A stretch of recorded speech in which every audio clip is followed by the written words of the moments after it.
Do you remember me telling you about all the rain we've had here in central Indiana? And I know this is pretty much the entire Midwest.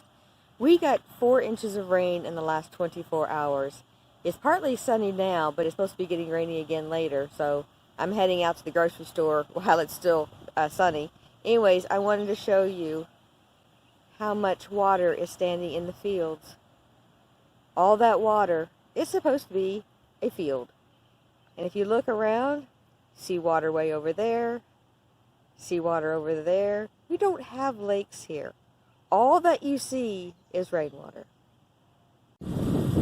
Here's another one of our fields. It was dry 2 days ago. And look at this, the water has even gotten up over the road a little bit.